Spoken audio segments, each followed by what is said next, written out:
Yay, you made it! You made it to the landing page for Own Your Advocacy. We're going to do a quick run through, and I just want to go through and show how you can use this to find what you actually need because there's a lot of really great information in this.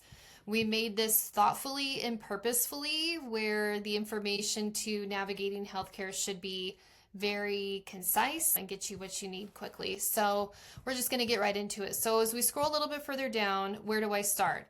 This will allocate you into different buckets. So are you needing information about someone or for yourself? You're currently in the hospital, or are you just been told either you or a loved one is ready to discharge from the hospital and you don't remember anything you were just told and you're Googling, like, what do I need to get done? So that's what this is for.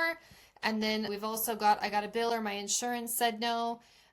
I've already started to hear that insurance is the biggest pain point for most folks from what I'm learning. So there's that information in there. And then also, I'm a veteran or I'm helping one. My co-founder, Zach Witt, is a veteran himself. And so it holds a very near and dear spot in our hearts. So we want to make sure that our veterans feel supported. But each one of these is interactive and you can select them and it'll take you to a different place in the website. So while you're in the hospital, you can learn about your rights as a patient, or if you're just learning for your loved one. If you are currently being told you're ready to leave the hospital and you want to make sure that you have a safe discharge plan, here we have readmission prevention guides. Your discharge summary is most likely going to have some of this information in it, but what I want to point out is your prevention checklist, and then also questions to ask your care team. It is 100% acceptable for you to ask your care team for information or clarification if you don't understand. You or your loved one are getting out of the hospital. That is a very big moment where it is overwhelming. You have multiple people in your room. I just want to make sure that you have the questions that you can ask. Next, we have Bill.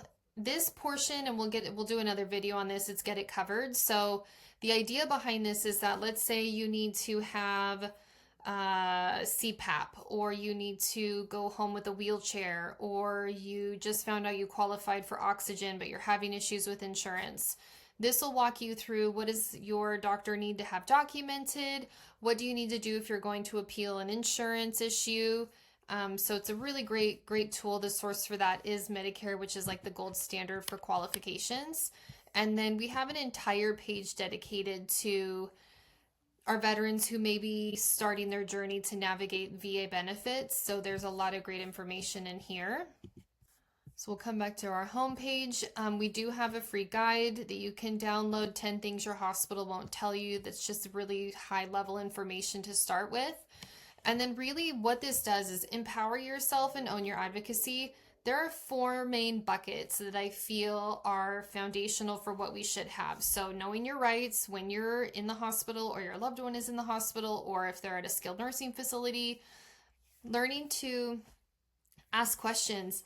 I feel sometimes when we go to doctor's appointments, we go in and we're thinking about the questions. It is okay to have them written down and ready to go. And that also leads into preparing for our visits. So how do we know what we want to talk about? Because your doctor's in there for a short amount of time. So maximize that time together by doing the prep work that you want to have answers to. And then also just trust your instincts. We all have a gut instinct. So something seems off, or you're not really sure, but you need more. I want each of you to feel so empowered to ask the clarifying questions. Say, hey, you know what? I'm not sure about that. Let's follow up. Like, it's okay to do that because that is owning your advocacy. And then here again, this is another link so you can access the free guide, 10 things your hospital won't tell you. And that's not from a place of like they're purposefully hiding it from you. It's just that it doesn't come up in common conversation. And so as we go along, again, this is about empowering you. We want you to have health literacy. I feel that there's been a large shift in financial literacy conversation, but there's been this health literacy portion missing, and we're hoping to fill this gap. So whether it is, understanding your diagnoses to managing how to maximize your benefit from your insurance. Also, just because I'm a respiratory therapist, I think there's a lot around respiratory care and pulmonary hygiene, all of those things that we could do better as healthcare workers to make sure that patients have everything they need before they absolutely are in dire straits. And then also just this knowledge and familiarity of caregiver and family advocacy.